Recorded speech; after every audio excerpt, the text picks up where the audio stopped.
안녕하세요. 조홍 선생님입니다. 자, 오늘은 컬러리스트 산업기사와 컬러리스트 기사 필기 대비 19번째 시간입니다. 전 시간에 우리가 이제 측색기에 관련한 이야기를 했었죠. 자, 이어서 오늘은 측색에 관련한 좀 내용을 좀 더 심도 있게 배우고, 그 다음에 조명에 대해서 알아보는, 표준 광원에 대해서 알아보는 시간입니다. 자, 여러분들 어떻습니까? 이 색채 관리가 과거에는 그렇게 어렵게 나오지 않았고 좀 일반적인 문제들이 많이 출제됐었는데, 최근에는 좀 변별력을 두기 위해서 특히 기사 같은 경우는 많이 좀 어렵게 출제를 합니다. 근데 이게 사실은 그 과학적 지식이 좀 있는 분들은 어렵지 않아요. 예를 들어서 물리라든가 화학식, 이런 그 학교 다닐 때 우리 다 배웠던 것들인데, 좀 그런 거에 전문 용어들이 좀 많이 나오고요. 그러다 보니까 좀 이렇게 좀 우리 디자이너들이 좀 수학, 과학 이런 데 약하지 않습니까? 그죠? 그러다 보니까 좀 어렵게 느껴질 수 있고, 저도 마찬가지, 좀 더 학생들에게 좀 심도 있게 잘 가르쳐 볼까 하고서 제가 예전에 막 광학 공부하겠다고 막 그 도서관에 가서 책을 봤다가 토 나와 죽는 줄 알았습니다. 하나도 못 알아먹겠더라고요. 그 공식이며. 자, 그래서 우리는 거기까지는 아니지만 그래도 어쨌든 기본적으로 좀 여러분들이 최대한 쉽게 이해할 수 있도록 제가 좀 설명해 보려고 노력은 하겠습니다만, 그럼에도 불구하고 좀 어렵다는 느낌이 있으실 거예요. 자, 일단 전 시간 우리가 측색기에 대해서 알아봤는데, 측색이라는 거에 대해서 이 얘기를 했었죠. 자, 두 가지가 있어요. 육안으로 하는 육안 측색과 그 다음에 기계를 이용하는 측색기를 이용하는, 그죠? 기계를 이용하는 방법이 있다. 측색기는 두 가지가 있다. 뭐가 있다? 필터식과 그 다음에 분광식이 있다. 자, 필터식은 뭐다? 휴대용이다. 분광식은 좀 연구용이다. 좀 더 정밀한, 고밀도의 정밀한 측색용으로 사용한다라고 했었죠. 그죠? 자, 그래서 우리가 기본적으로 이러한 이제 그 측색을 할 때 아주 중요한 게 뭐냐면, 특히 육안 측색할 때는 이제 사람의 눈으로 하는 것이기 때문에 상당히 많은 상황에 따라 다르게 우리가 그 색을 지각할 수 있다 했었죠. 그죠? 예. 어떠한 광원에서 하느냐에 따라서, 어떤 밑에 광원에 따라서도 색이 달라 보일 수 있고요. 그 다음에 보는 각도, 그 다음 보는 높이, 이런 거에 따라서 어떻게 달라 보일 수 있다 했었죠. 그죠? 그래서 뭘 정한다 그랬었습니까? 그렇죠. 표준을 정한다라고 했었습니다. 그래서 그 표준을 만든, 그 표준은 뭐예요? 그냥 이러한 상황이 가장 좋다. 그죠? 그럼 그 상황에서 같이 측색도 하고 검색도 하고 조색도 해라 라고 정해 놓은 거예요. 그래서 아까 얘기했듯이 그 조명, 광원에 대해서도 표준을 정해 놓습니다. 그걸 우리는 표준 광원이라고 얘기를 하죠. 그리고 보는 각도에 따라 달라 보일 수 있다 그랬었죠. 그래서 CI 국제조명위원회죠. 그곳에서 이 조명, 빛의 방향과 관측하는 방향에 대해서, 측색을 할 때의 관측 방향에 대해서 기본적으로 4가지 원칙을, 그 조건을 정해놨습니다. 자, 그것도 시험에 아주 많이 출제되니까 이 부분도 여러분들 조금 이해하고 계셔야 됩니다. 일단은 첫 번째 45하고 짝대기 긋고 0 이렇게 표시를 합니다. 자, 이건 뭘 의미하냐면은, 앞에는요, 이거는 조명의 방향입니다. 45도라는 건 뭐예요? 빛이 45도 방향으로 들어왔을 때, 실제 우리 이제 나중에 실기 볼 때도 사실 우리가 쓰는 형광등 밑에서는 이거는 거의 분산광이라고 봐야 되겠죠. 그러나 이제 보통 빛이 머리 위에서 오거나 이렇게 각도로 오거나 45도 각도로 오거나 90도로 오거나, 이 두 가지겠죠. 그래서 조명이 예를 들어서 45도의 조명이 들어오면, 자, 그 다음에 0이라는 것은 뭐예요? 관측 방향입니다. 관측 방향.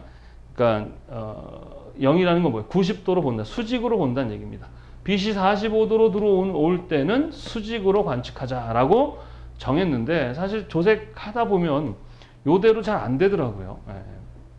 그래서 그러한 표준을 정한 완벽한 우리가 정한 표준을 정해 놓고 할 수 있도록 해 놓은 게 뭐냐면 라이트 박스라는 게 있습니다. 이렇게 박스 안에서 조명도 맞춰 놓은 그 조명이 있어요. 그 안에서 여러분들이 해야 돼요, 사실은. 아니면 정말 그 표준 정해진 조도는 1000럭스에 이런 상황들을 만들어 놔야 되는데, 그게 쉽지 않죠. 그래서 라이트 박스를 사용해야 되는데, 실제 우리가 시험을 보러 갔을 땐 또 그러냐? 그렇지 않습니다.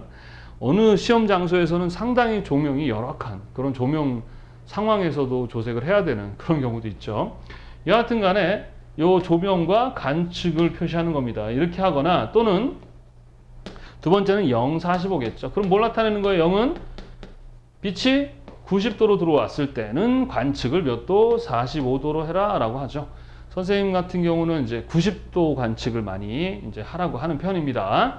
실제 그 다음에 D하고 0 이렇게 표시를 하는데 D라는 건 뭐냐 그러면은 diffuse라 그래가지고 이건 분산광입니다. 그러니까 빛이 얘네들처럼 어떤 각도를 갖고 오는 게 아니라 확산광, 특히 분산광 이렇게 퍼지는 이제 우리 저기 전 시간에 측색기, 분광 측색기 할 때 우리 적분구라는 거 배웠었죠. 적분구. 적분구는 뭐냐면 이렇게 원으로 된 그 구 모양의 그 장치입니다. 그래서 이 안에는 광원을 쏘는 것과 그거에 대한 그 빛을 뭐 하는 거, 바다 센서를 광검출기가 있었죠. 그게 있습니다. 그래서 빛을 이 안에 쐈을 때는 이 안에서 여러 가지 뭐 빛의 종류들이 있지 않습니까? 그죠? 분산광, 반사가 되겠죠. 그래서 보면 이렇게 막 반사가 될 거 아니에요. 그래서 뭐 반사를 완벽하게 100%다 하는 우리 사실 물질은 완전한 그 반사하지 않죠. 왜냐하면 약간 이렇게 뽀득뽀득 이렇게 막 거칠잖아요. 그러니까 사실 빛이 들어갔을 때 어떠한 물체를 부닥치면 난반사라 그러죠. 그냥 어떠한 규칙을 갖고 하는 게 아니라 막 지 멋대로 막 산란해 버리는 거예요. 그걸 난반사라 하고 100% 거울처럼 반사해 버리는 것을 우리 뭐라 그러죠? 정반사라고 합니다. 우리 배웠었죠. 그렇게 100% 다 정반사해 버리는 색을 우리 뭐라고 한다? 거울색이다라고 해서 공부하셨던 거 기억나십니까?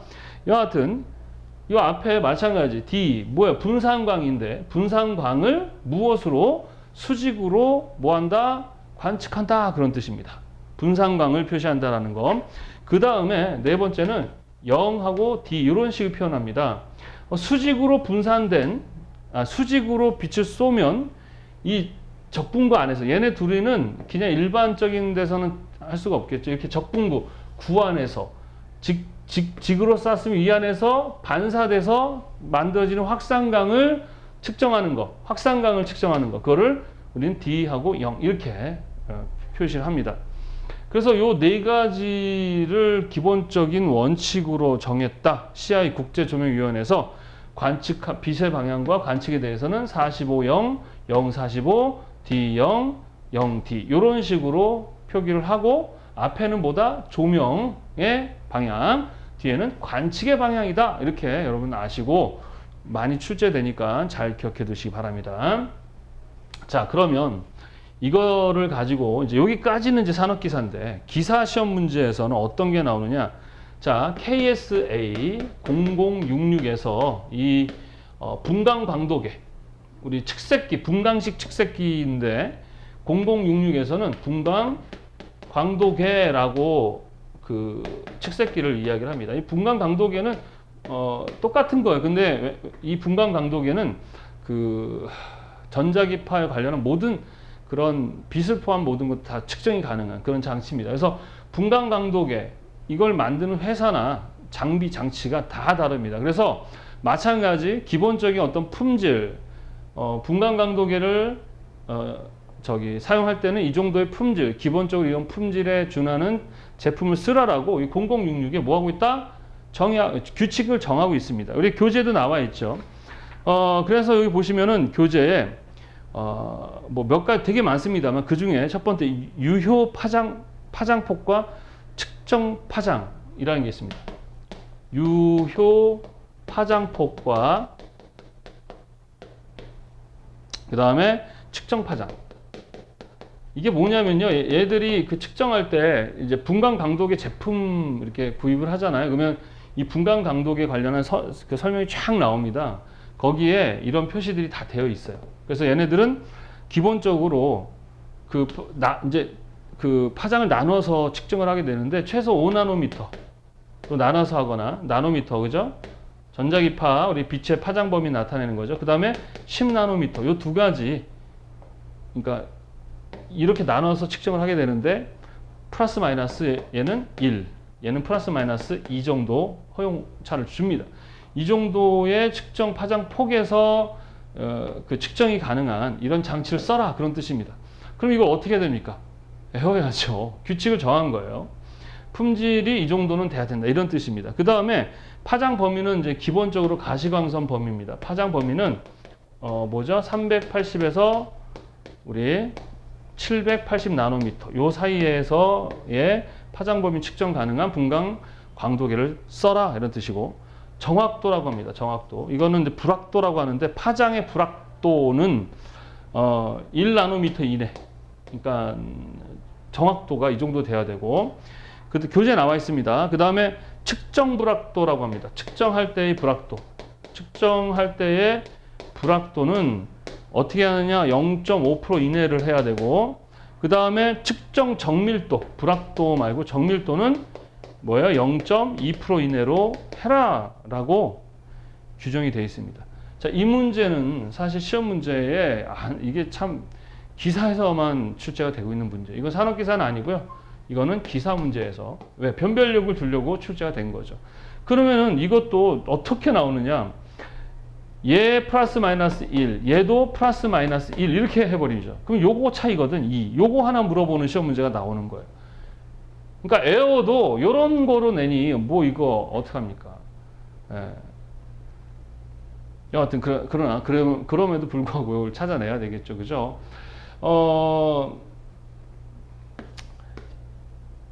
KSA 0066에 또 이것만 있느냐? 그건 아니거든요. 또 다른 규정된 것들이 있습니다. 그래서 일단은 기본적으로 지금까지 출제되었던 기출 문제를 가지고 선생님이 이제 최대한 설명을 하는데, 하여튼 산업기사보다는 기사는 이렇게 좀 문제를 꽈서 낸다라는 거 좀 기억해 두시기 바랍니다. 자, 그래서 우리 분광 측색기를 보게 되면 분광식은 다양한 그 광원과, 그죠? 다양한 광원과 다양한 각도에서 어떻게 할 수 있다 그랬었습니까? 측정할 수 있다라고 했었죠. 그게 뭐냐면 기계장치, 그 분광식 측색기 안에는 적분구라는 뭐가 있다? 적분구라는 장치가 있어요. 적분구는 뭐냐? 이렇게 원으로 된 구 모양의 형태의 장치인데, 요쪽 안에서의 뭐 광원을, 이제 적분구는 뭐냐? 광원, 빛을 쏘게 되면 이 안에서 여러 가지 어떤 반사가 일어나거나 막 확산이 일어나거나 하겠죠.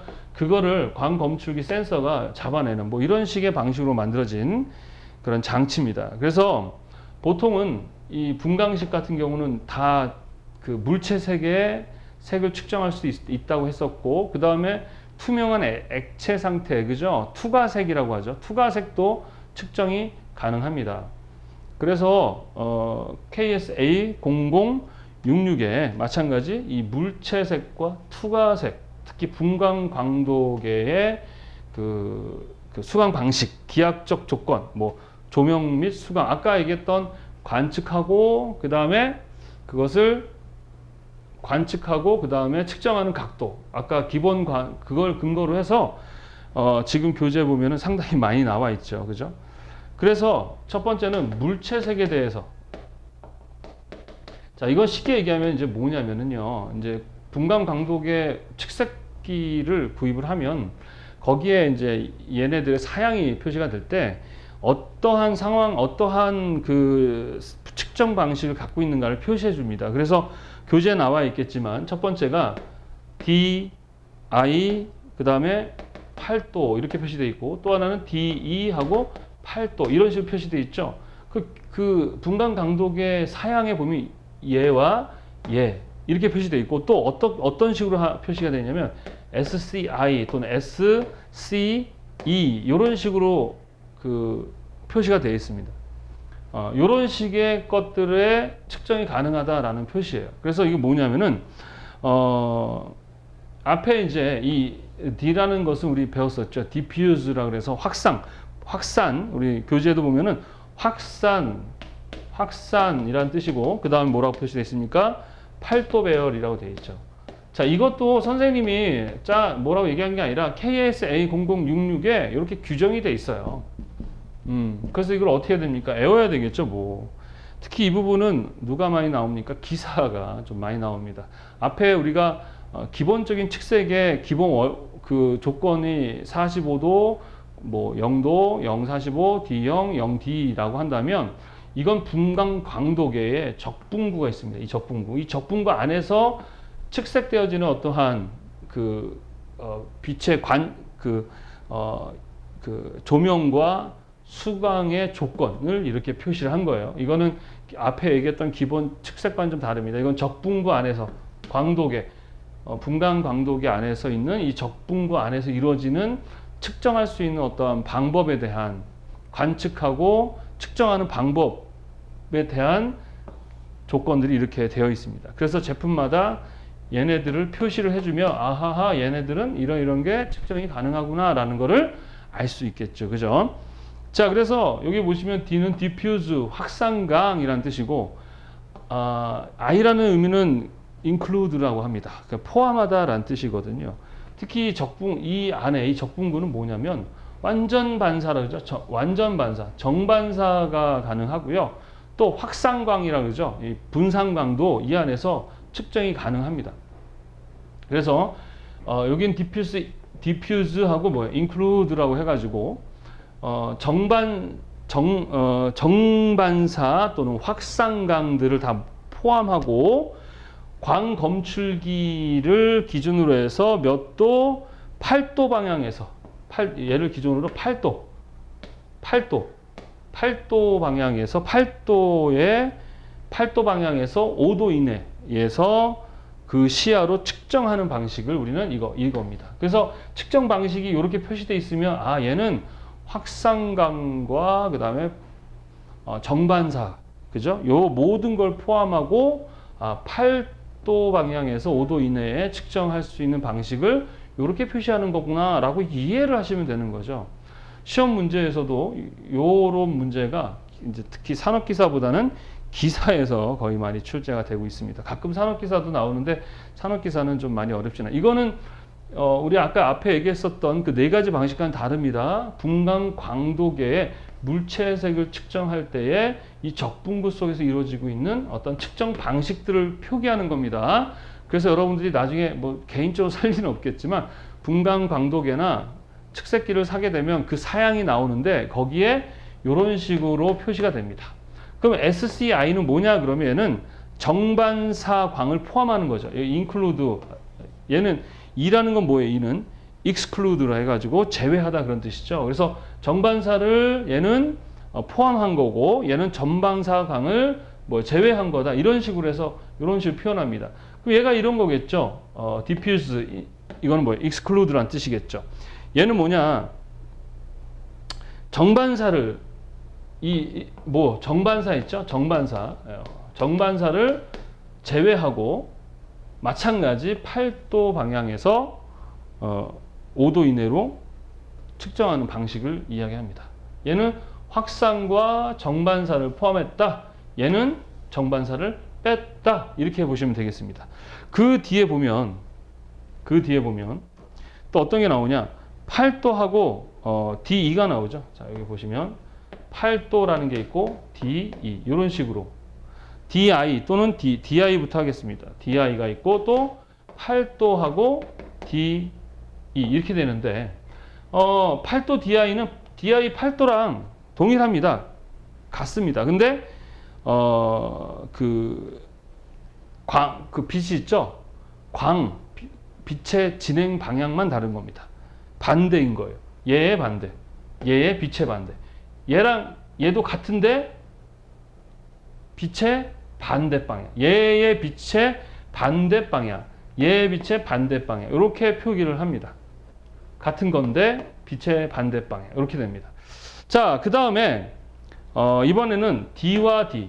이거는 여러분들 이 분광 광도계가 어떤 상황에서 어떤 방식으로 측정하는 건가를 표기하는 거지. 이건 우리 사람이 보는 그거와는 상관없습니다.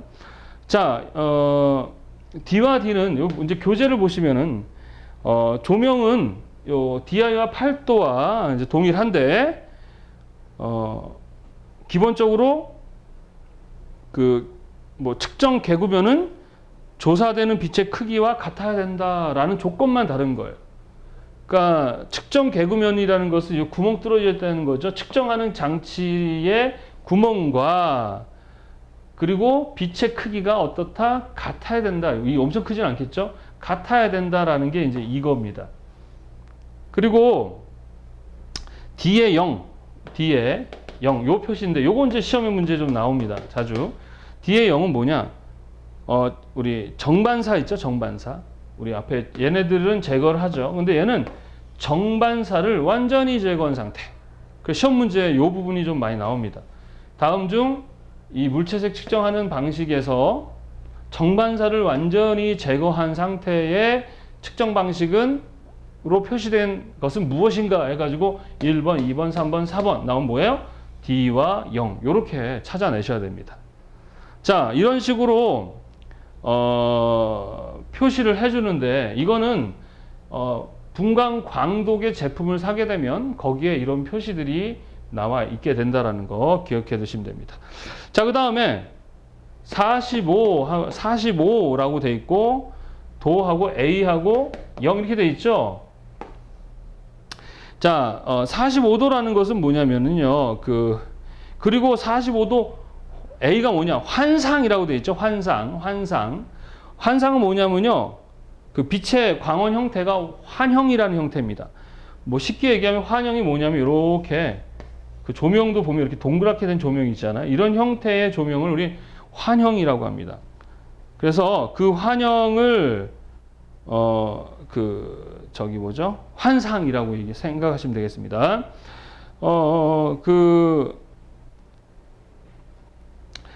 45도는 아까 얘기했듯이 빛의 광원의 방향이죠. 그죠? 그러니까 45도 방향에서의 환형 광원이 들어오면 그것을 수직으로 어떻게 한다? 측정하는 것. 이것을 우리는 이렇게 표현합니다. A는 뭐다? 환형이다. 환형인데 우리 환영이죠. 환상이라고 하죠. 환상인데 이거를 뭐라고 한다? 환형의 형태의 광원이다. 이렇게 보시면 됩니다. 환형이라는 거는 이런 식으로 이렇게 동그랗게 된 형태의 조명 있지 않습니까? 그 형태에서 나오는 조명이다. 이렇게 보시면 되겠습니다. 자, 마찬가지로 0도 하고 45A 하게 되면 이거 뭐 얘랑 같은데 빛의 광이 반대다. 이렇게 보시면 되겠습니다. 자, 이걸 해야 되나 싶을 정도로. 왜냐면 이거는 그냥 여러분들이 보고 이런 거구나라고 이해를 하시면 되겠습니다. 근데 이제 기사 때문에, 기사 문제가 이제 요렇게까지. 이거 KSA 0066에 이렇게 하라고 규정되어 있어요. 그러니까 여러분들이 이거는 뭐 물체색일 때, 물체색에서의 측정 방법에 대한 것입니다. 이거 외에 또 뭐가 있다고요? 투과색인데 투과색은 시험 문제에 거의 많이 안 나오죠. 물론 나올 수도 있어요. 그래서 한번 그냥 교재를 보고 읽어보시기 바랍니다.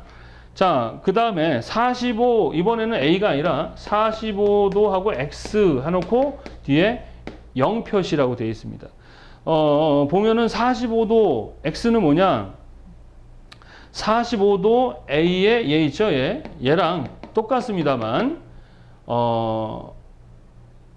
자, 얘랑 똑같은데 수직이 아니라 원주상의 한 점만 측정하는 거예요. 이 안에서의 어떤 한 점만 측정하는 것을 45X 하고 0 얘랑 똑같은데 측정을 한 점에서만 측정하는 겁니다. 그럼 0, 45도는 뭘까요? 0, 자, 45도 X는 얘랑 같은데 빛의 방향만 뭐라고요? 반대인 거. 빛의 진행은 반대인 거. 이렇게. 자, 그래서 이거 시험 문제 과거에는 안 나왔었거든요. 근데 이제 기사 시험 문제, 특히 변별력을 두기 위해서 이제 나오는데 다시 한번 설명합니다. KSA 0066에라는 그 규정을 보면 거기에 분광 광도계에 대한 그 규정이 나와요. 아까 얘기했던 그런 품질의 광도계를 사용하되 광도계를 구매를 하게 되면 특히 이제 우리가 보통 많이 물체색을 조색을 한다. 그러면은 물체색을 이런 식으로 측정하는 방식을 이렇게 하고 있습니다라고 그곳에 표시가 돼 있어요. 그럼 얘는 확산광과 정반사 이런 것들까지 포함한 이런 식의 측정을 하는구나, 이런 방식의 장치구나라고 이해를 하면 되겠습니다. 그래서 요거 개념을 좀 잘 이해하시는데 다시 한번 정리하겠습니다. 자, 얘는 뭐 한다? include, 포함한다. exclude는 뭐예요? 제외한다. 얘는 확산광, 분산광, and 정반사광을 포함해서 8도 방향에서 5도 이내에서 측정하는 방식이고, DE 8도는 뭐다? 정반사는 제외하고 얘랑 동일한 것이고요. 8도 DI라는 건 뭐다? 얘랑 동일한데 빛의 진행 방향만 반대다. 얘는 뭐다? 얘랑 동일한데 빛의 방향만 다르다. D와 D라는 것은 분산광이죠. 얘들. 자, 누구와? 예, DI 8도와 일치하면서 그 빛의 요 개구면과 빛의 크기가 일치해야 된다. 얘는 뭐다? 완전하게 정반사를 제거한 그러한 측정 방식이다. 45도 그 다음에 여기서 A라고 표시된 거는 환상이다. 환상이라는 건 환영이다. 환영 형태를 이야기한다. 환영이라는 것은 이런 형식의 모양의 빛이 45도 방향에 들어오면 뭐 0도에서 즉각 수직으로 측정하는 방식이고, 0도 45에는 얘랑 동일한데 얘의 빛의 방향이 반대다라는 거. 45도 x0이라는 것은 뭐와 일치한다? 얘와 일치하는데 빛의 진행 방향만 좀 다르다. 얘 반대. 이렇게 설명하면 되겠습니다. 이것도 참 여러분 해보면 머리 터질 겁니다. 그죠? 아프죠? 근데도 이거 설명을 해줘야 됩니다. 기사 때문에. 자, 그래서 이렇게 해서 요거는 좀 넘어가도록 하겠습니다. 예.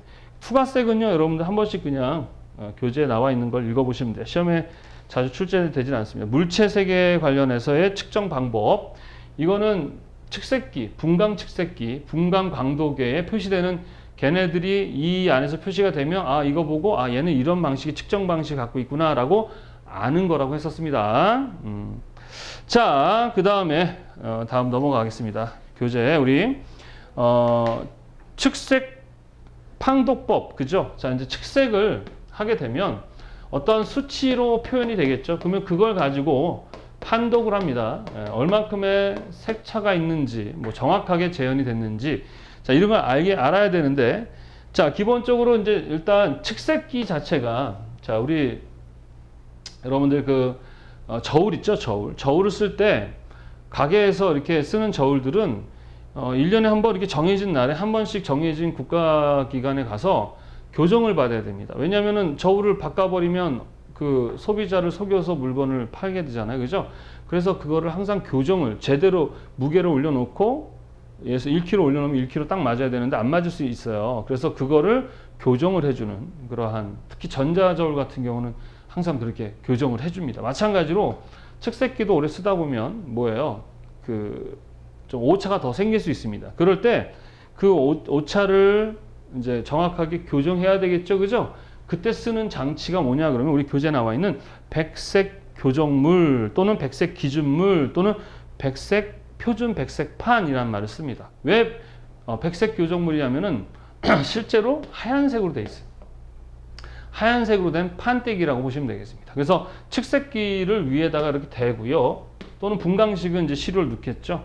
해서 이 백색 교정물을 기준으로 해서 교정을 하게 되면 이제 오차를 줄여서 사용할 수 있게 됩니다. 그래서 교재에 나와 있는 내용을 읽어보시면 되겠고, 이제 예전에는 그냥 이렇게 측색기의 오차를 좀 줄이고 교정하는 장치로서 무엇을 썼느냐 정도만 나왔었어요. 그래서 백색 교정물 이렇게 하면 되는데, 이제 또 변별력을 두기 위해서 좀 더 심도 있게 문제가 나오고 있습니다. 그래서 교재에 나와 있는 이제 백색 교정물은 또 뭐로 만드느냐? 그래서 산화 마그네슘을 사용되지만 산업 현장에서 쓰는 것은 백색 세라믹 타일을 주로 사용한다. 이런 문제가 막 출제되고 있습니다.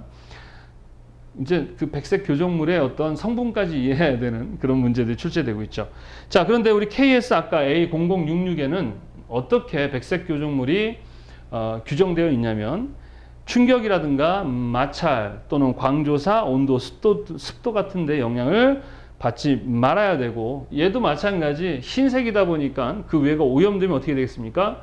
그만큼 또 교정을 할 수 없겠죠. 그래서 오염에도 강해야 되고 또 제거가 쉬워야 되고, 그리고 그 분광반사율 있죠. 우리 물체들은 자기들의 고유 분광반사율이 있는데 그것은 0.9. 시험 문제 나왔었어요. 분광반사율은 거의 0.9. 파장은 380에서 780 나노미터에 걸쳐 반사율이 80% 이상이 될 수 있는, 그래서 거의 일정한 그 수준을 갖춘 백색 교정물을 사용해야 한다라고 KSA 0066에 정의가 되어 있습니다. 이후에 이제 우리 그 품질 관리에 관련한 파트 할 때 KS에서 규정하고 있는 내용들에 대해서 한번 얘기할 때 좀 한번 얘기하겠지만 양이 좀 많습니다. 다행인 것은 산업기사 하시는 분들은 좀 부담이 좀 덜하죠. 기사 하시는 분들은 제가 말씀드렸지만 최근에 그래요. 과거에는 어렵지 않았는데 최근에는 이제 이 관리 부분이 아까 얘기했듯이 되게 참 어이없게 문제가 나옵니다. 그러다 보니까 고득점을 맞는 목적이 아니라 뭘 안 하려고 해야 된다? 꽈락을 면하려고, 꽈락을 하지 않는 것이 목적인 기사 시험은 뭐 그 정도까지로 난이도가 좀 어렵습니다. 여하튼 백색 교정물 시험에 아주 많이 나옵니다. 뭐예요? 측색기들을 교정하는 판때기입니다. 어떻게 생긴? 흰색으로 생겼다. 이렇게 보시면 되겠습니다. 자, 그것도 KSA 0066에서 규정하고 있다. 나머지는 여러분들이 교재를 보고 한번 읽어보시면 다 이해할 수 있는 내용들입니다. 자, 그 다음에 색차, 관측하면 수치, 관측하다 보면 뭐가 발생합니까? 오차가 발생되는데 이걸 우리는 그냥 색차라고 얘기합니다. 자, 그래서 나중에 조색할 때도 보면 기준색과 실효색을 비교해서 오차가 생기면 그걸 가지고 교정하는 그런 건데, 이런 색차를 목적으로 만들어진 색차식이 있습니다. 자, 마찬가지 우리나라도 이번에 자 KSA 0063 이거 외워야 되나? 아까처럼 뭐 KS 0066 분광 강도계에 관련한 표준, 뭐 KSA 0011 물체색에 대한 표준 외워야 됩니까? 외워야 됩니다. 기사만. 네.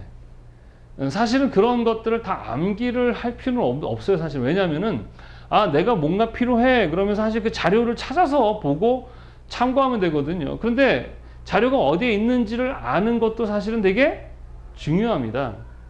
그래서 그 부분을 요구를 하더라고요. 기사 시험에서는. 어느 순간부터 기사를 되게 좀 어려운 시험으로 만들겠다 하더니 정말 필기부터 좀 그런 부분이 어렵습니다. 자, 여하튼 우리나라에서도 네 가지를 색차 표시 방법으로서 네 가지를 선정했어요. 하나는 LAB, 그 다음에 LUV, 그 다음에 CIE 2000, 그 다음에 그 애덤스와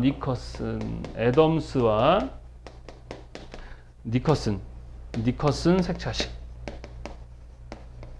이렇게 네 가지를 기본 KS0066에서는 우리나라에서 사용하는 색차식을 규정하고 있습니다. 첫 번째 LAB, LUV, CIE 2000. 얘는 어떻게 표현하기도 하냐면 CIE DE 2000이라고 하기도 하고요. 이렇게 표기도 하고, 그 다음에 CIE DE 00이라고 표시하기도 합니다. 우리나라는 이 네 가지를 규정했다. 무엇으로써? 색차를 구하는 색차식을 이렇게 네 가지. 근데 우리 주로 많이 쓰는 게 뭐라 그랬었죠, 선생님이? 그쵸. LAB를 많이 사용한다라는 거. 아셨죠? 자, 이 색차식이라는 건 뭐예요? 색들의 오차를 계산하기 위해서 만들어진 색차 공식이다. 이렇게 보시면 되겠습니다. 이 외에도 이 색차식으로 만들어진 애들이 누구냐 그러면 우리 교재에도 나와 있습니다. FMC-2, 그 다음에 CMC, 그 다음에 헌터의 색차식. 이 교재 다 나와 있는 것들이죠. 요런 것들. 그래서 시험 문제는 이제 얘네들, 특히 CIE 2000을 물어보는 문제도 나오지만 다음 중 색차식이 아닌 것은 하고 문제가 나옵니다. 그래서 LAB, LUV, CIE 2000, 그 다음에 애덤스, 니커슨 색차식, FMCE, CMC, 헌터의 색차식. 얘네들은 다 색차를 구하기 위해서 만든 공식입니다. 근데 이거 외에 다른 애들이 나오면 걔가 정답이 아닌 것이죠. 색차식은 말 그대로 색차를 구하기 위해서 만들어진 식입니다. 종류는 이렇게 있다라는 거 알아두시고요. 실제로 많이 나오는 건 LAB입니다. LAB. 그래서 LAB를 어떻게 공식을 가지고 세계 오차를 구하는가를 물어보는 시험 문제가 또 나와요. 좀 이따 설명하겠습니다. 자, 그래서 이 색차식은 이 정도 이해하시면 될 것 같고요. 나머지는 여러분들이 교재를 한 번씩 읽어보시면 되는 정도라고 생각합니다. 자, 그 다음에 어떤 색차를 이제 이렇게 결과가 나오게 되면 함께 첨부해야 할 사항, 이게 시험 문제 아주 많이 나옵니다. 어떻게 내가 측정을 했는가에 대한 색채 측정 방식이라는 것을 색채 측정 방식 첨부, 함께 첨부해야 할 사항입니다. 두 번째는 표준 광원, 내가 어떤 표준 광원을 썼는가에 대한 표준 광원. 그 다음에 세 번째는 표준 관측자.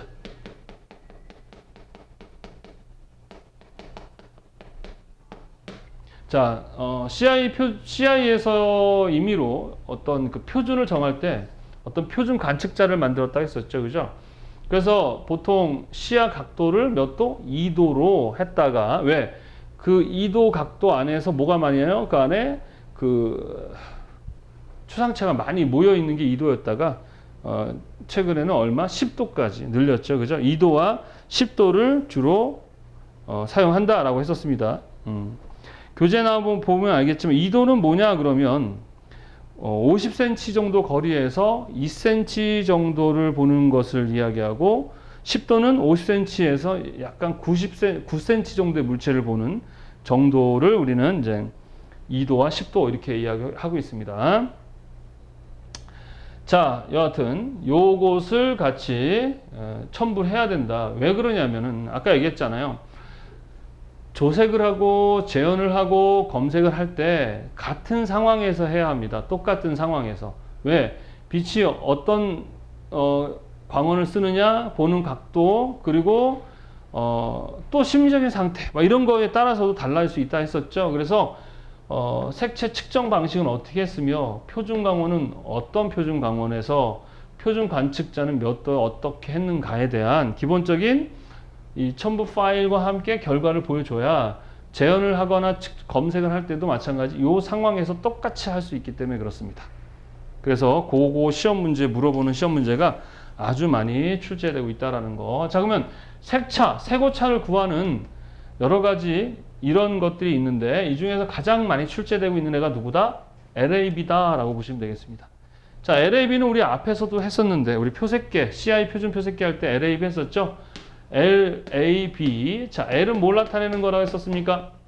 명도 나타내는 거다 했었습니다. 명도. A는 뭐예요? 에어플레인은 뭐라고 했어? 빨라. B는 높아. 이런 식으로 빌딩은 높아, 에어플레인 빨라. 이렇게 얘기했었죠. 그죠? 자, 그러면 내가 그 목표색이 어떤 나올 거 아니고 우리 교재 나온 대로 해볼까요? 목표색이 얘는 25고 A가 마이너스 2고 B가 25다 이렇게 표기가 되고 그 다음에 이제 만드는 것을 시료색이라고 합니다. 이제 여러분들이 조색을 해서 시료색을 만들었어요. 그랬더니 얘가 30이고 그 다음에 0이고 그 다음에 30 이렇게 나왔죠. 어쨌든 얘는 25고 30이니까 차이가 있어요 없어요? 있죠. 있으니까 이거는 어쨌든 오차가 있다고 봐야 되겠죠. 그죠? 자, 그럼 명도를 보게 되면 목표색이 25인데 얘가 30이에요. 숫자가 높으면 높을수록 밝아지는 겁니다. 그래서 25보다 30이니까 시료색이 좀 5 정도 어때? 밝다 이렇게 되는 거겠죠. 그죠? 그 다음에 얘가 마이너스 2라는 것은 에어플레인은 빨라니까 어느 쪽으로? 레드 쪽으로 치우쳐 있다는 얘기고 빌딩은 높은데 숫자가 25니까 어때요? 노란 쪽으로 치우쳐 있다. 그러면 뭐 빨강이거나 주황이거나 노랑인 색상이다 이렇게 볼 수 있겠죠. 그래서 이 수치 LAB를 통해서 이렇게 색의 차를 구해야 되기 때문에 어떻게 하느냐? 그러면 쉬워요. 각각을 빼줍니다. 얘네를 빼줘야죠. 왜? 색차니까. 그러면 얘와 얘 차는 마이너스 5죠. 근데 그냥 차 거리를 나타내는 거니까 5라고 할 수 있겠고 얘네들이 빼면 얼마입니까? 2차. 얘는 뭐예요? 5차. 이렇게 나오겠죠? 그죠? 그러면 공식입니다. 얘네들의 각각 제곱을 합니다. 5, 25, 2는 4, 5, 25 이렇게 되고요. 얘네들을 합칩니다. 자, 이제부터 계산기가 필요해요. 제가 머리가 나빠가지고. 자, 그러면 25, 54죠. 네, 54. 그러면은 54를 뭐 한다? 루트를 씌웁니다. 그러면 7 얼마냐? 그러면 7.348 얼마예요? 근데 소수점 셋째 자리에서 예전에는 반올림해라 그랬거든요. 그러니까 하나, 둘, 셋. 요거를 이렇게 뭐예요? 반올림하면 7.35. 7.35 정도의 색차가 발생한 거죠. 잘한 거야? 못한 거야? 대답 못한 겁니다. 여러분들이 실제 조색 시험 볼 때는 3 정도, 3 이내에 이하로 가야 점수를 얻을 수가 있어요. 상황에 따라서는 이 조명 상태가 안 좋기 때문에 5까지도 점수를 주는데 5는 이제 확연하게 차이를 볼 수 있어요. 5 정도면. 보통 한 3 정도까지는 여러분이 조색을, 오차를 하셔야 점수를 얻을 수가 있습니다. 이렇게 되는 거죠. 공식은 쉬워요. 자, 우리 델타라는 건 차를 나타내는 거죠. 그죠? 그래서 공식에 보면은 2하고 별은 스타, A, B는 자, 교재는 어떻게 되냐. 우리 이것도 마찬가지 우리 물체색에 대한 표기에 보면 이렇게 공식 또 KSA에서 공식이 나와 있습니다. 그래서 첫 번째는 뭐야? 이 명도 델타 명도가 뭐예요? L이죠. L 스타에 대한 이건 뭐냐? 빼라 그런 뜻이에요. 색차값 L의 명도의 색차의 제곱에 시험 문제 나와서 이렇게 표기를 해주는 겁니다. 시험 문제 플러스 그 다음에 뭐예요? 두 번째는 자, 교재에 또 오타가 있네요. 죄송합니다. 제가 선생님 책을 쓰게 되면 선생님도 보고 또 출판사에 교정하시는 분들도 정말 열심히 보시거든요. 그래서 와, 이거 완벽해 라고 하고 만들면 진짜 오타가 나와요. 오타는 괜찮아. 가끔 또 오답도 나와요.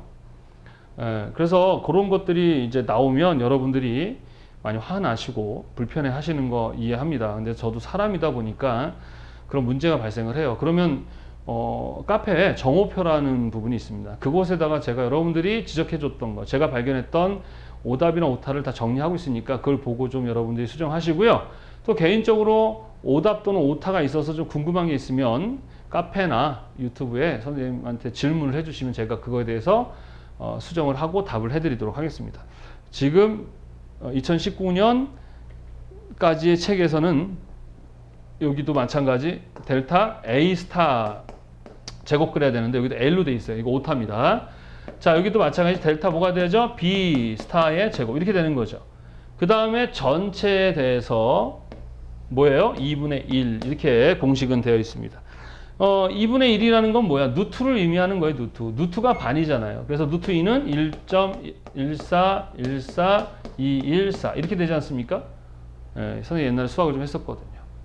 누트 3은 1, 7, 세, 두고, 5, 고, 뭐 이렇게 1, 7, 3, 2 뭐 이렇게 나가죠.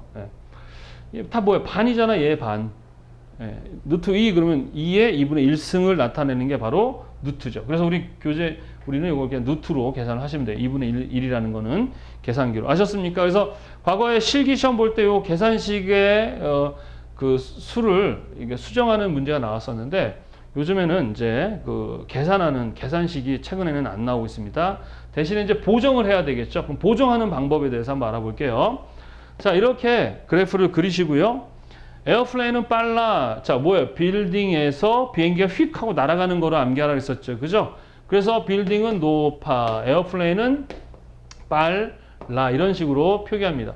이쪽은 A 플러스고요. 이쪽은 뭐야? A 마이너스고요. 여기는 B 플러스고요. 여기는 B 마이너스다. 그러면 명도는 지금 보면 얘가 얘보다 어둡죠. 얘가 밝아져야 되잖아. 그러니까 L은 뭐죠? 5만큼. 이제 표기 어떻게 하냐? 5만큼 무엇을 넣어야 됩니까? 어두워져야 되니까 블랙을 BLACK를 추가한다 라고 쓰면 돼요. 과거에 그렇게 썼어요. 자, 그 다음에 A는 마이너스 2죠. A가 마이너스 2라는 건 여기에 마이너스 2가 있다는 얘기고 시료색은 0이라는 얘기입니다. 어디로 가야 되죠? 1로 가야 되겠죠.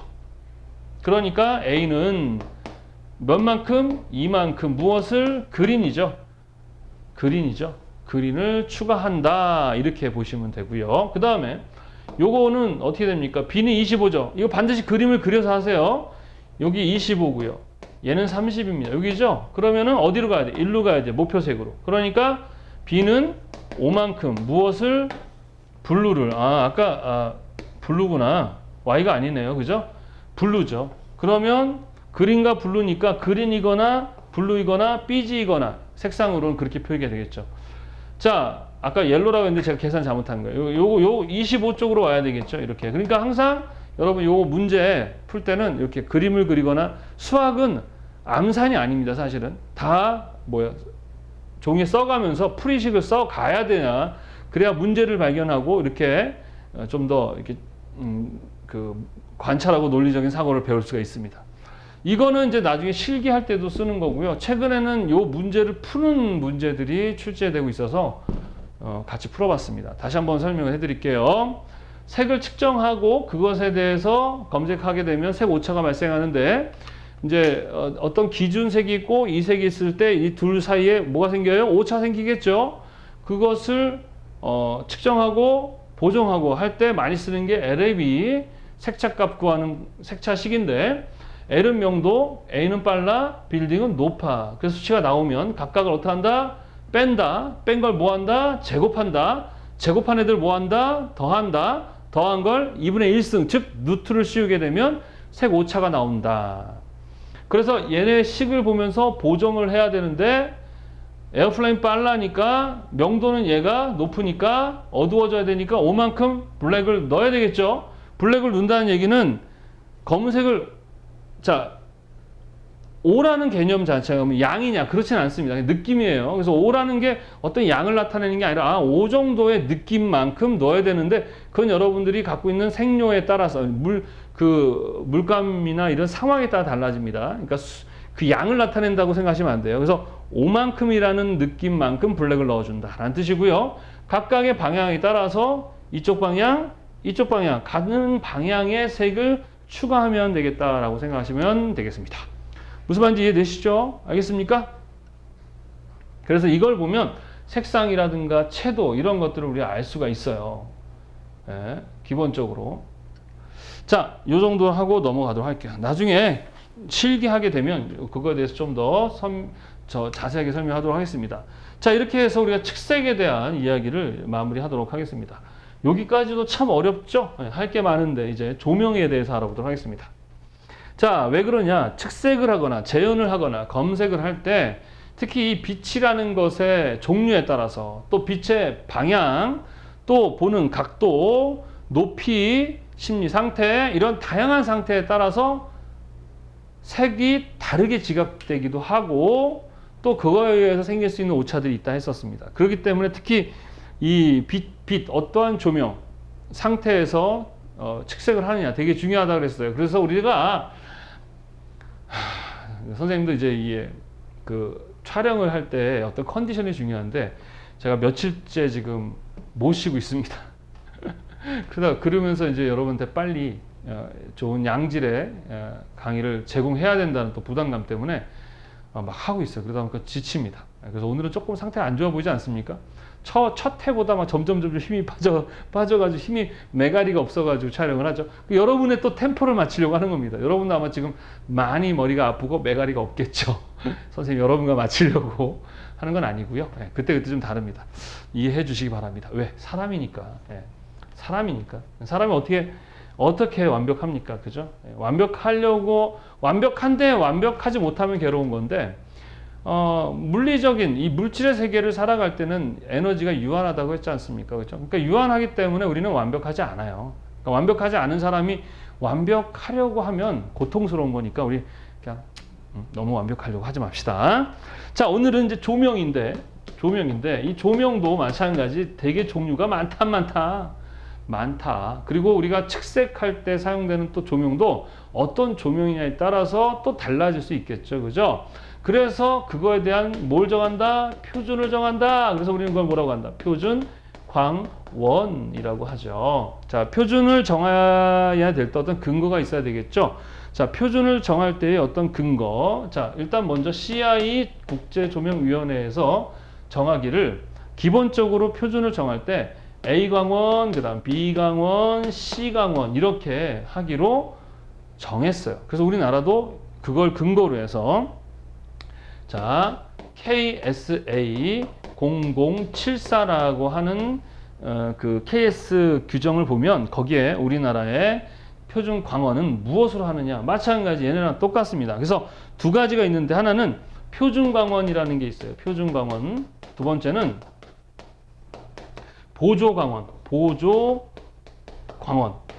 보조 표준 광원이라고 할 수 있겠습니다. 이렇게 규정을 하고 있습니다. 그래서 표준 광원은 무엇으로 하느냐 그러면 A 광원, 그 다음에 B 없어요. 그 다음에 C 광원, D65 광원을 표준 광원으로 쓰자. 그러면은 뭐냐? 그럼 얘네들의 광원을 가지고 측색, 재현, 검색할 때 쓰자. 그러면 이제 조색을 했을 때 그걸 검색하는 상황이나 다시 재현하는 상황은 똑같은 광원이어야 되겠죠. 그래서 아까 얘기했었죠. 어떤 표준 광원을 썼는지를 알려줘야 된다 했었습니다. 그죠? 어떤 뭐 했을 때 그때 요 광원들의 종류를 적어주시면 되는 거예요.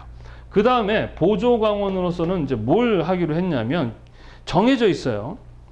D50, D50, D55, D75, B광원을 보조광원으로 하자라고 규정되어 있습니다. 이거 어떻게 해야 돼요? 외워야 합니다. 외워야 돼요. 그래서 A광원, C광원, D65를 우리나라는 표준광원으로 하기로 했고 보조광원으로서는 D50, D55, D75, B광원을 보조광원, 보조 표준광원으로 하기로 했다. 그래서 이 표준광원은 뭐냐면 주조색 이 표준광원에 준해서 얘네들을 보조적으로 사용할 수 있는 측색용 보조 표준광을 보조 표준광원이라고 하는데 이렇게 정해놓은 거죠. 일단 얘네들 쓰고 만약에 얘네가 넉넉지 않다면 최대한 얘네 선에서 빛을 사용해라 라고 규정되어 있다라는 것이죠. 이것도 시험 문제에 출제가 되니까 어떻게 해야 돼? 암기해야 되겠죠. 자, 그러면 A광원, B광원, C광원 이런 것들을 어떤 규정에서 나눴느냐 그러면 여러분들 자 우리 이거를 나누는 근거는 이제 색온도입니다. 무슨 온도? 색온도. 예, 색온도. 색온도라는 것은요. 색을 그러니까 온도를 색으로 표현한 것. 또 색을 온도로 표현한 거죠. 바로 색과 온도의 연관성을 연결해 가지고 표시한 방법. 그러니까 색을 나타내는 기본적으로 색상 용도체도 이렇게 우리가 표기하지만 색을 나타내는 또 다른 하나의 방식을 우리는 뭐라고 한다? 색온도라고 한다. 특히 조명, 혼색계에서 그 색을 표현하는 하나의 방식이다 이렇게 보시면 됩니다. 자, 이럴 때 이 색온도를 표시할 때 기본적으로 어떤 것이 색온도를 결정하느냐 그러면 흑채라는 것을 이용합니다. 흑채. 자, 이 흑채는 뭐냐면요. 이 흑채라는 놈은 이 어떤 물체마다 이 흑채라는 애가 있는데 이건 흑채라는 거라고 만들어 놓은 하나의 이상적인 물체 그냥. 예. 자, 이 흑채는 어떤 특징을 갖고 있냐면 이 빛을 포함해서 이 전자기파들을 모두 순수 다 흡수를 합니다. 흡수를 하게 되면 그 흡수하면서 스트레스를 받나 봐. 그 흑채가 자체적으로 뭐가 발생을 해요? 열이 발생을 합니다. 그러면 그 열이 발생되는 거에 따라서 색이 달라져요. 무슨 말인지 이해되십니까? 그래서 이 흑채에서 나오는 그 열을 측정하게 되는 것을 우리는 뭐라고 한다? 색온도라고 합니다. 그래서 흑채에 뭐라고 하냐면요. 흑채 복사라고 합니다. 이런 말들이 이제 물리 전문 용어죠. 복사. 뭐 카피하는 건가? 아니죠. 이 복사라는 말은 방사한다는 뜻입니다. 그래서 흑채가 내뿜는 열을 측정한 것이 바로 색온도다. 이렇게 보시면 되겠어요. 그 온도라는 것은 기본적으로 우리가 느끼는 그 따뜻함의 느낌이 아니고요. 그 조명의 그 빛의 상태를 표시해 주는 거를 이야기한다고 보시면 되겠습니다. 아셨습니까? 그래서 이 색온도는요, 기본적으로 우리 색도도 배웠었죠. 그죠? 기억나십니까? 네, 색도도. 우리 CI에서 YX Y, X, Y 표색계 기억나시죠? Y라는 건 명도, X, Y는 색도를 나타낸다. 그걸 그래프, 다이어그램에 표시한 걸 색도도라고 한다 했었죠? 여기는 Y, 여기는 X다. 자, 이렇게 뭐가 만들어지죠? 말굽형 형태의 이러한 색도도가 만들어지고, 우리 기억나시면 이 안에 궤적 하나 있었죠? 그래서 여기는 흰색이고요. 그죠? C라고 했었습니다. 이 궤적을 우리는 뭐라고 한다? 색온도라고 표기합니다. 그래서 여기서부터는 우리 색온도 단위는요, 켈빈 단위를 씁니다. 뭐 한다? 켈빈 단위. 그래서 색온도는 켈빈으로 표기합니다. 그래서 여기 보면 여기서부터 만 켈빈, 이쪽은 뭐 무한대로 가겠죠? 만 켈빈, 8000 켈빈, 6000, 5000, 4000, 2100 이런 식으로 점점 이 안쪽으로 들어올수록 그 켈빈, 색온도가 높아지게 됩니다. 보면 이쪽은 무슨 색이죠? 흰색이죠? 그러니까 색온도가 높아질수록 흰색, 이쪽은 뭐예요? 파란색이죠? 우리 색온도 보면 이쪽 파란색이고, 이쪽은 빨라. 그죠? 기억나십니까? 노파 이랬잖아요. 그래, 여긴 주황 쪽이잖아요. 그죠? 그래서 보면은 빨간색에서 주황색을 걸쳐서 노란색을 걸쳐서 흰색을 걸쳐서 파란색으로 궤적이 싹 그려져 있습니다. 그래서 요 안쪽이 뭐예요? 색온도가 가장 높아요. 그래서 색온도는 높을수록 흰색과 파란색이 색온도가 높습니다. 무슨 말인지 아시겠죠? 반대로 빨간색과 노란색과 주황색으로 갈수록 색온도는 낮아진다라고 이렇게 보시면 되겠습니다.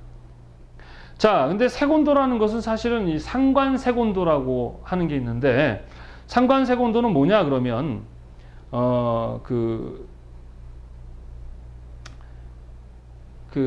색온도, 이 흑채 복사된 색이 여기에 딱 정확한 게 아니에요. 여기에 색과 가장 근접한 부분이 있을 거예요. 그러면 그 근접한 곳에 있는 개를 색온도로 하자라고 한 겁니다. 그래서 조명의 색을 이제 이렇게 표현해야 되잖아요. 그죠? 표현할 때 눈으로 봤을 때 그 흑채의 색온도랑 가장 비슷한 부분에 있는 애를 상관색 온도라고 합니다. 얘도 마찬가지 켈빈으로 그러니까 뭐 색온도를 다른 말로는 상관색 온도라 그래요. 상관색 온도.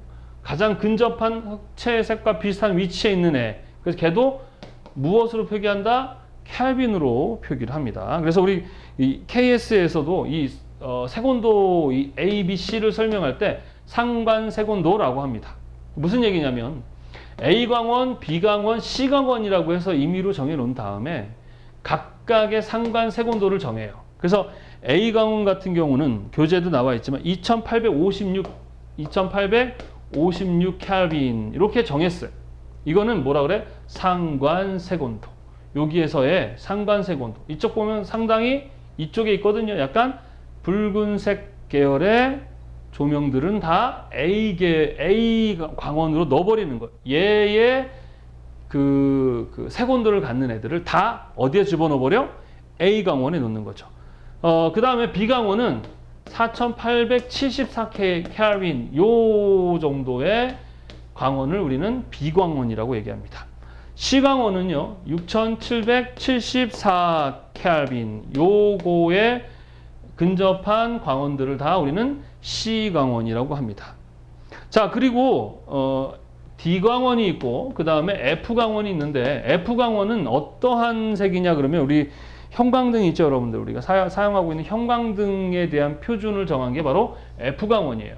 얘도 CIE와 일본 JIS에서 규정을 하고 있습니다. 그래서 1부터 12까지 규정을 하고 있고요.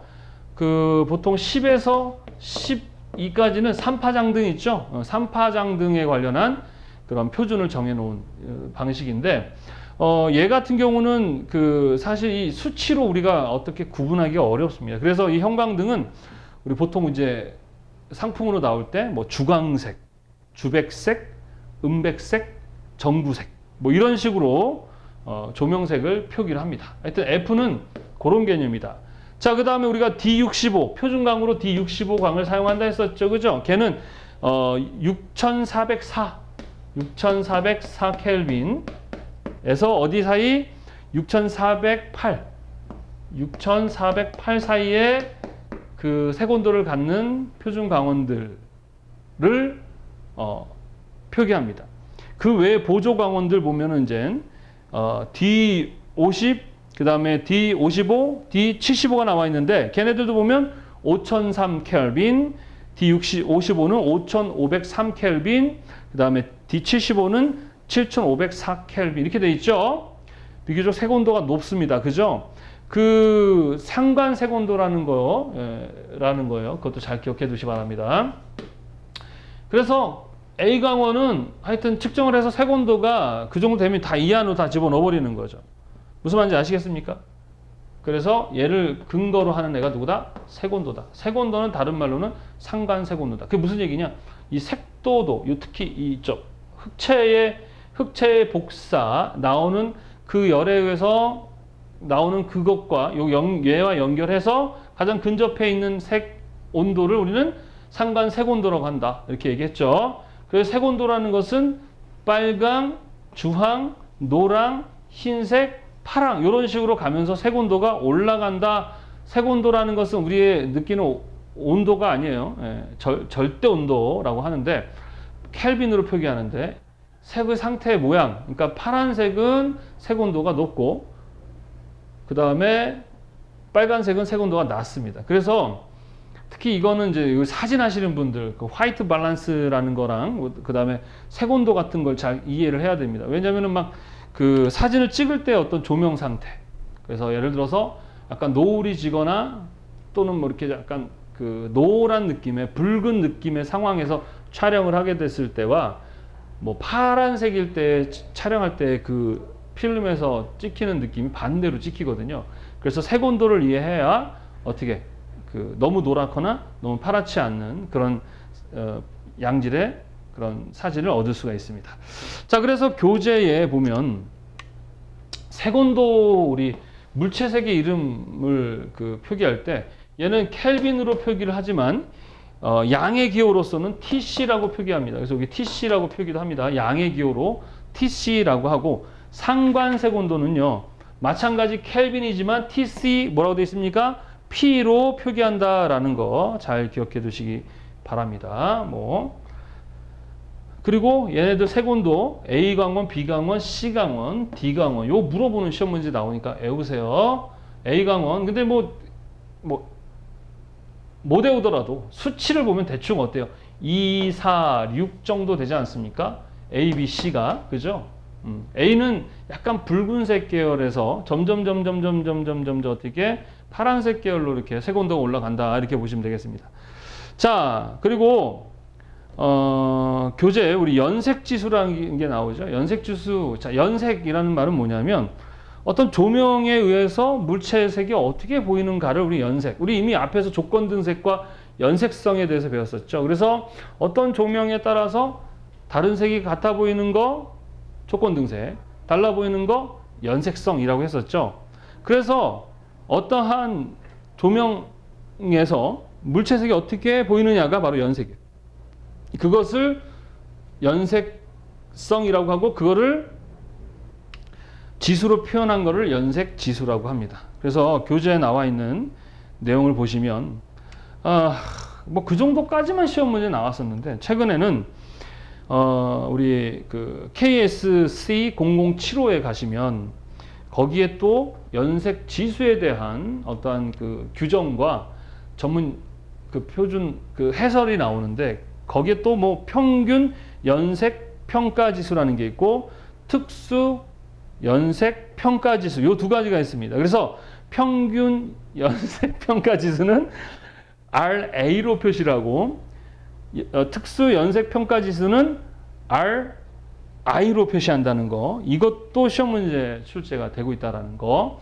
그리고 연색 지수가 높으면 높을수록 실제 자연광과 거의 동일한 색이라는 거, 낮으면 달라진다라는 거. 요 정도만 이해를 하시면 될 것 같습니다. 그리고 이걸 근거로 해가지고요, 우리 저기 광원별 색온도라고 돼서 교재 나와 있는데, 우리가 쓰고 있는 이제 해 뜨기 직전, 특히 붉은 기미가 있으면 색온도가 낮아요. 그래서 특히 백열전등, 백열등 아시죠? 우리 백열등 아시죠? 이렇게. 보통 백열등은 어떻습니까? 필라멘트로 되어 있는 백열등은 노란 느낌이 나요. 그래서 얘들이 색온도가 상당히 낮습니다. 그리고 촛불의 광색, 걔도 마찬가지 어때요? 약간 노랗죠. 다 채도란다. 색온도가 낮습니다. 자, 그래서 1600에서 2300 켈빈 정도면 거의 빨간색 계열 쪽에 가깝습니다. 빨간색 아셨죠? 그 다음에 2500 켈빈에서 3000 켈빈. 자, 쓰면서 할까요? 교재 나와 있어요, 다 여러분들. 자, 첫 번째는 1600에서 2300 켈빈. 자, 그러면 이 안에서 왔다 갔다 하겠죠, 그죠?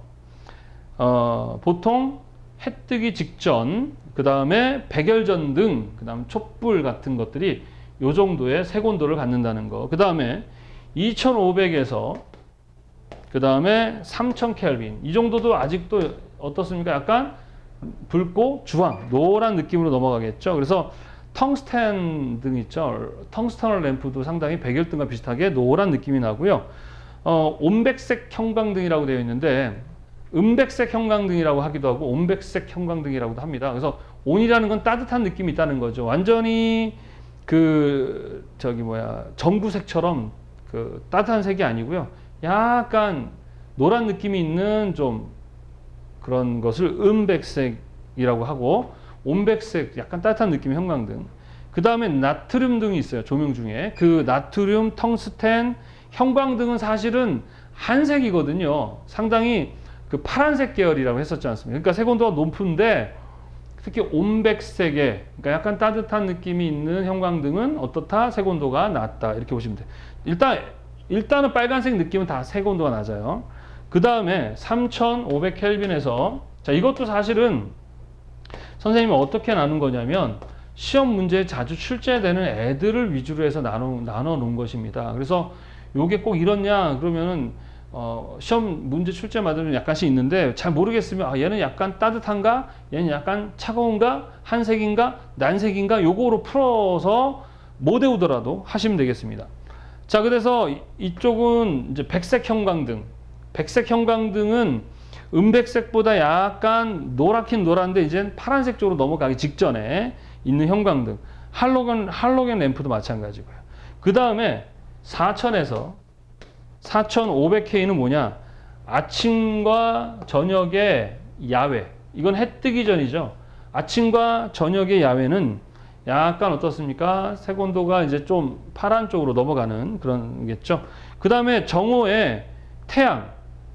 오후는 보통 5800 켈빈인데 뭐 사진이나 영상 찍을 때는 보통 5500 켈빈을 해가지고 이 정오의 태양 상태. 그래서 냉백색 형광등이다라는 건 아까 온백색과 반대로 냉백색이라는 건 약간 한색 계열의 백색을 얘기하는 거죠. 그 다음에 6500 켈빈에서 6800 켈빈은요 구름이 얇고 고르게 낀 상태의 흐린 날 어때요? 되게 차가웠고 약간 한색 계열이겠죠. 자, 그 다음에 이게 제일 많이 나오는 것 중에 하나가 요겁니다. 구름이 좀 끼고 고르게 그 빛이 있는 흐린 날 이거를 여기로 표기합니다. 그 다음에 8000K 주광색 8000K는 주광색이라는 건 거의 한색 파란색이 있는 형광등입니다. 그리고 약간 구름이 낀 하늘이죠. 6500, 6800과도 좀 근접해 있죠. 그 다음 12,000 켈빈은 뭐 아주 맑은 푸른 하늘이죠. 파란색 하늘, 맑은 하늘은 파란색이 있으니까 어떻습니까? 색온도가 상당히 높겠죠. 이거를 시험 문제 자주 나오는 거로만 선생님이 정리를 한 거예요. 그래서 잘 모르겠다 그러면은 색온도가 높으면 파란색, 색온도가 낮으면 어떻게 해요? 붉은색. 그래서 우리가 쓰는 등이 좀 노란 느낌, 주황 느낌, 붉은 느낌이면 색온도 낮고요. 보통 파랗거나 하얗거나 하면 어디로 가는 거죠? 색온도가 높다. 이렇게 해서 외우시면 되겠습니다. 이해하셨죠? 자, 이렇게 해가지고 뭐에 대한 색온도 그리고 조명 이거에 대한 표준 광원에 대해서 알아봤습니다. 오늘 좀 양이 많죠? 19강이. 죽겠죠 여러분들? 저도 강의하면서 죽겠어요. 아주 그냥 외울 것도 많고 그죠? 자, 그러나 이러한 빛에 대한, 조명에 대한, 광원에 대한 이해가 있어야 여러분들이 나중에 조색도 잘할 수 있고, 또 색이 단독적으로 색만 쓴다고 또 어떤 배색의 느낌을 만들 수 있는 게 아니거든요. 조명이라든가 다양한 환경적 요인들을 고려해서 배색을 해야 되기 때문에 이러한 지식들이 여러분한테 있는 것이 좋습니다. 그리고 이런 색 온도를 잘 이해해야 나중에 뭐 카메라라든가 영상 쪽 하시는 분들도 상당히 도움받을 수 있다는 거 기억하시기 바랍니다. 자, 그 다음에 조명, 마지막으로 우리 조명 방식에 대해서 좀 알아보도록 하겠습니다. 조명 방식이라는 것은 어떻게 빛을 조명하느냐, 그런 거죠. 조사하느냐, 그런 건데, 일단은 직접 조명이라는 게 있습니다. 직접 조명은요, 말 그대로 빛을 직접 거의 90% 이상의 빛을 직접 조명하는 거죠. 그래서 너무 이제 나중에 조색할 때 이 직접 조명을 거의 직접 조명이죠. 근데 뭐 형광등에 이렇게 높이가 있기 때문에 직접 조명이면서도 뭐 확산 조명인 것 같기도 하고 하는데, 어쨌든 직접 조명, 이거는 뭐 우리가 꼭 조색뿐만 아니라 뭐 카메라니 뭐 영상 뭐 이런 데서도 많이 적용되는데, 직접 조명은 거의 90% 이상의 빛을 직접 조사하는 거죠. 이런 거는 상당히 이렇게 반사도 많고 하기 때문에 되게 강하고, 그 다음에 눈부심도 많고, 균일한 조도가 없어요. 그러다 보니까 그림자가 많이 생기고, 예, 이런 것들이 이제 보통 스포트라이트라는 그러한 조명 방식이 이제 직접 조명이다라는 거.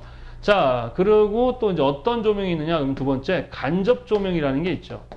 간접 조명이라는 것은 어떤 벽에다가 빛을 쏘는 거예요. 벽 같은 데다가 빛을, 천장이나 벽에다가 90% 이상의 빛을 쏘면 그 빛이 벽에 맞아서 어떻게 해요? 조사되는 그러한 조명 방식을 우리는 간접 조명이라고 합니다. 상당히 뭐랄까요, 은은하고 부드럽고 눈부심이 적고 약간 차분한 느낌의 이미지가 되겠죠.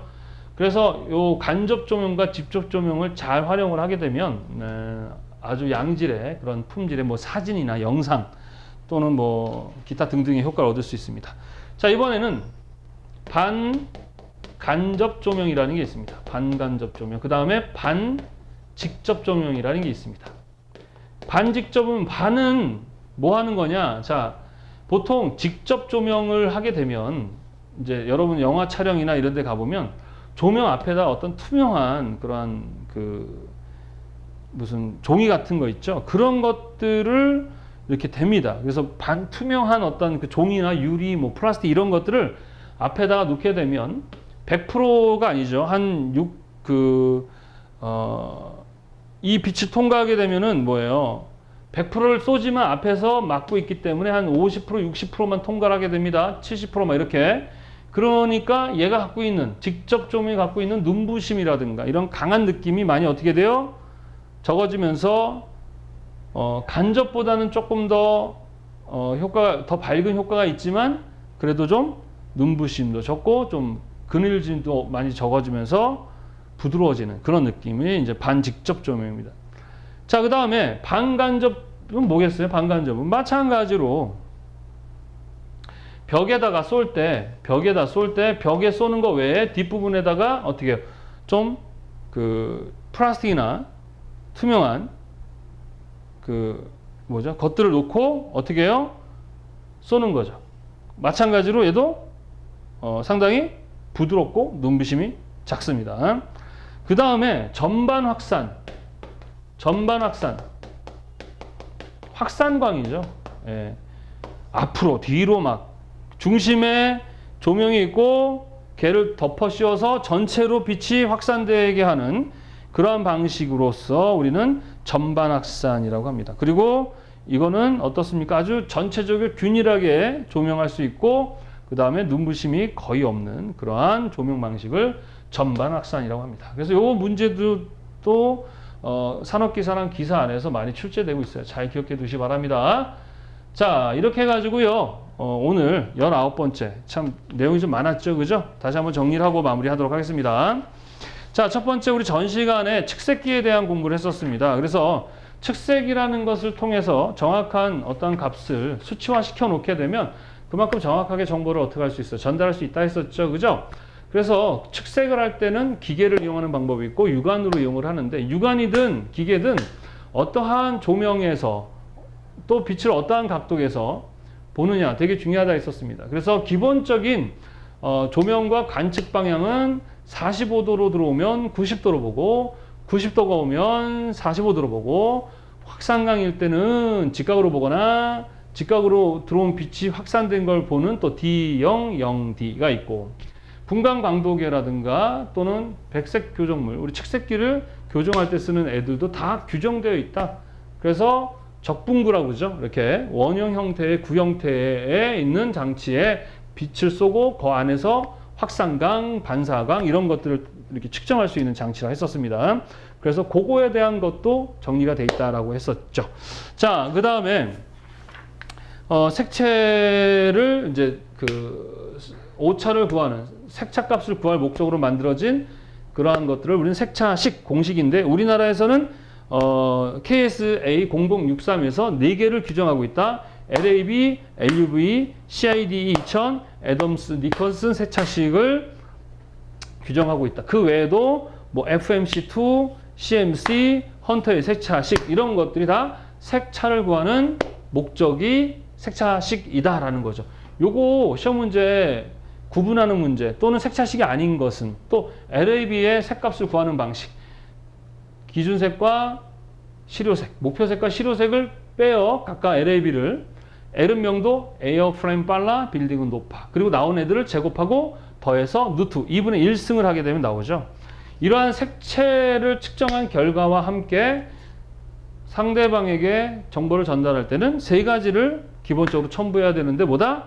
어떠한 색채 측정 방식으로 측정을 했는지, 표준광은 어떤 걸 썼는지, 그리고 표준 관측자의 시야각, 보통 2도와 10도를 사용한다 했었죠. 그죠? 네. 그 다음에 우리가 색 조명에 대한 얘기를 했었습니다. 조명은 기본적으로 A광원, B광원, C광원이라는 기본적인 표준광원을 만드는데 그걸 나누게 되는 기본 근거는 색온도다. 색온도는 흑채방사, 흑채복사라고 했었죠. 흑채라는 N은 전자기파, 빛을 모두 흡수하게 되고 그 흡수하는 이상적인 물질인데 걔가 색을 그 빛을 받아들이면 뭐가 발생해요? 흑채 자체에 열이 발생한다. 그걸 측정한 것이 뭐다? 색온도다. 그래서 그걸 색도도와 연결시켜서 가장 근접한 색과 온도를 연결해서 측정한 거를 우린 상관색온도를 이용해서 만든 게 색온도고 색도도 안에 그 중간에 흑채 그 색온도 궤적이 있죠? 그게 바깥에서부터 안쪽으로. 그래서 색온도가 낮은 애들이 빨갛고 안으로 들어올수록 흰색을 거쳐 파란색을 갖도록 색온도는 높다라고 얘기했습니다. 그래서 A광원은 2856 단위는 켈빈, B광원은 4874 켈빈, C광원은 6774 켈빈으로 정해서 그 안에 들어가는 애들을 그 색 표준으로 다 넣었다. 자, 우리나라에서는 표준광원을 A광원, D65, C광원, 보조광원으로서는 D50, 55, 그 다음 75, B광원으로 정했다. 각각의 색온도도 좀 기억해 두시고요. 그 다음에 뭐 연색 지수에 대한 얘기도 했었고요. 그리고 광연별 색온도 있었죠. 1600에서 2300 켈빈은 뭐냐? 이럴 때 못 외우겠으면 그냥 조명 중에 또는 야외 활동할 때 약간 노란 느낌, 빨간 느낌이면 색온도 낮은 거고요. 파란 느낌, 흰색 느낌으로 가면 그 색온도가 높다. 이렇게 보시면 되겠습니다. 마지막으로 조명 조사하는 방식에 대해서 했었죠. 직접 조명하는 직접 조명, 벽에다가 또는 천장에다 쏴서 하는 간접 조명, 직접 조명 앞에다가 가리개를 놓는 게 반직접, 벽에 쏘다가 바깥쪽으로 반대쪽으로 쏘게 하는 반간접, 그리고 전체적인 조명을 쌓아서 조사하는 전만 확산 조명 방법. 이렇게 있다라는 거 기억해 두시기 바랍니다. 자, 이렇게 해서 오늘 19번째 강의를 했는데 양이 좀 많았습니다, 여러분. 오늘 배운 거는 그날 여러분들이 교재를 보고 어떻게 된다? 암기를 하셔야 됩니다. 그렇지 않으면은 어떻게 된다고? 밀리게 되죠. 밀리면 어떻게 됩니까? 양이 더 많아집니다. 그럼 어떻게 됩니까? 포기하고 싶죠. 공부 더 하기 싫어집니다. 지금부터가 되게 중요합니다. 지금부터가 여러분들이 이제 이후부터가 정말 중요해요. 지금 많이 이제 체력도 딸리고 막 조급해지고 하다 보면 막 더 공부가 안 되고 나 도대체 내가 맨 처음에 괜찮았는데 양이 많아지니까 막 또 막 이거 제대로 하고 있는가? 막 이런 생각이 들 겁니다. 그런 생각은 다 들어요. 여러분만 그런 게 아니라 다 그렇습니다. 그러니까 너무 당황해 하지 마시고요. 하시면 돼요. 그냥. 그래서 끝까지 최선을 다하는 게 성실함입니다. 할 수 있는데 하는 게 아니에요. 다 할 수 없는데도 잘하는 것도 할 필요 없어요. 그냥 참고 하시면 돼요. 그게 성실함이에요. 할 수 있어서 하는 게 아니라 할 수 없는데도 하는 거. 네. 선생님도 사실 많이 지쳐 있습니다. 이 촬영하는 당시 바로 벌써 며칠 전에 실기시험이 끝났거든요. 실기시험이 끝날 쯤에는 선생님이 온갖 에너지를 다 씁니다. 그런 상황에서 또 필기가 바로 있어서 또 강의를 또 녹화하고 있는 거거든요. 특히 오늘은 너무 힘이 들어서 강의 중에 이렇게 막 말이 새어나오는 그런 것도 있었죠. 그죠? 예, 이해해 주시고 여하튼 포기하지 마십시오. 그리고 그날 배운 거 바로바로 암기하시고 넘어가 주시면 되겠습니다. 자, 너무 많이 고생하셨고요. 네, 다음 시간에 건강한 모습으로 뵙도록 하겠습니다. 감사합니다. 수고하셨습니다.